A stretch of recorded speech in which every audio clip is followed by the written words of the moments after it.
And for more on what's next for Ukraine, let's speak to Dr. Sonia Mycak, Research Fellow at Australian National University Centre for European Studies. She joins us live from Canberra. Dr. Mycak, US foreign policy shifting towards a more transactional approach while Europe fears diminished influence. What impact could all this have on efforts to bring an end to the war between Russia and Ukraine, you think? Well, you are correct, I think, that it appears that the Trump administration is trying to re-establish economic and diplomatic relations with Russia. Now, that, I believe, does not aid well for establishing a genuine and fair, equitable peace negotiation with Ukraine, between Ukraine and Russia. I mean, we need to remember that if a ceasefire and a frozen conflict, which gives Putin exactly what he wants, 20% of Ukraine, which is currently occupied by Russian forces, as well as no possibility for Ukraine to join NATO or any other kind of security arrangement, this would be a very, very dangerous precedent, I think, set for the rest of the world. Well, President Zelenskyy has said that Ukraine has a low chance of survival without military aid support from Washington. How much pressure does Europe face now to fill that gap? Well, I think the European countries understand now how serious their involvement needs to be. The figures from last year, 2024, is that the United States provided 30% of Ukraine's defence support. Another 30% came from Europe, and 40%, meanwhile, coming from domestic Ukrainian production. Now, Ukrainian arms production has increased markedly over the last year or two. Ukraine actually produced more artillery systems last year than NATO countries joined together did. Ukraine produced 2.2 million of its own drones. So certainly Ukraine has been increasing its own capacity according to its own domestic production. But nonetheless, that figure of 30% of support coming from the USA, if that is not sustained, then yes, that leaves Europe and European countries needing to step up and increase their involvement. So what are the potential geopolitical implications for Europe and other key players like China and North Korea whilst the war enters its third year? Well, certainly it seems that China is coming out in support of the Trump administration's attempt to strike a deal between Russia and effectively the United States without Ukraine's involvement. Now, this, we don't know exactly where China's involvement would go. However, again, it seems that the Trump administration is wishing then to align itself with large powers such as the Russian Federation and China. And that would, I think, be a very, very serious message sent to Taiwan, for example. The Taiwanese had gained quite, let's say, strength from Ukraine's ability to defend itself from a hostile, aggressive, large neighbour. But again, if the Russian Federation is allowed to retain territory that it has illegally invaded and occupied, that sends a very serious message to smaller nations and smaller localities like Taiwan. Now, looking at the latest momentum for peace talks, Trump-Putin summit expected soon. Washington says that Kyiv will be involved when negotiators begin. How could this play out, and are you optimistic of an end to the war in the coming months? Personally, I wouldn't say that I am optimistic because, first of all, I think the principle of Ukraine not being involved in the very negotiations that involve Ukraine is not a principle that is acceptable to democratic countries, and it's not acceptable to Ukraine itself.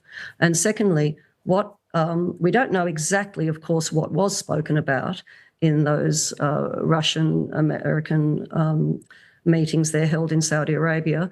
Another one is due soon. But the statements that came out of the Trump administration after that signal all concessions being given to Russia, none to Ukraine. And what I mean by that is the signals seemed to imply that the Putin regime will be allowed to retain 20% of Ukraine illegally occupied, that Ukraine will not be allowed to join NATO or any other security arrangement, and also importantly, that the Putin regime, the Russian military, will not be held accountable for the war crimes incurred in Ukraine. And those three aspects are three non-negotiable points that President Zelenskyy of Ukraine has consistently said needed to be a part of a peace deal. So I don't think at the moment, with the way that the Trump administration is handling this, I don't think there's much to be positive about. Well, perhaps that's why Mr. Zelenskyy has said that he would give up the presidency for peace in Ukraine's NATO membership. What do you make of that comment from him? Right. Well, look, thank you for raising that. That's an important point for listeners and viewers to understand. President Zelenskyy has, of course, said that in response to President Trump's statement that Zelenskyy is a dictator and that Zelenskyy has only 4% public approval in Ukraine. Now, unfortunately, both of those statements are false. They are incorrect and informed apparently by Russian disinformation. Certainly, President Zelenskyy has not called an election. Under normal circumstances, his term would have been over last year, in the end of last year. However, Ukraine is under martial law. Now, the Ukrainian constitution does not allow for elections to be held under martial law. So there is no way that elections could have been held. Quite apart from that, when we look at the practicality, it would be almost impossible to hold free and fair elections in Ukraine right now. 20% of Ukraine is occupied by Russian military forces, meaning that the hundreds of thousands of Ukrainians living in those areas would not be permitted to vote. 5 million Ukrainians are currently living outside of Ukraine, displaced as refugees. It would be difficult for them to be able to vote. And in any case, it would actually be dangerous to try to gather numbers of Ukrainians at a polling booth all at the same time, in the same place, because we know that the Russian military has targeted civilian areas, civilian infrastructure when they are at their busiest. So train stations, restaurants, shopping malls, Russian forces have actually attacked those sorts of infrastructures when they are at their busiest. So it would be dangerous to be able to try to bring together large numbers of Ukrainian citizens at the same time. But in any case, an election is not even possible. Secondly, the figure of 4%, I have scoured every opinion poll I could find over the last few weeks and months to see whether that 4% figure has any basis, and I have not found any. It's widely accepted through many, many opinion polls that Zelensky's rating is 63% currently. The lowest it reached was 57%. So again, these statements, unfortunately, by the President of the United States are not based on fact.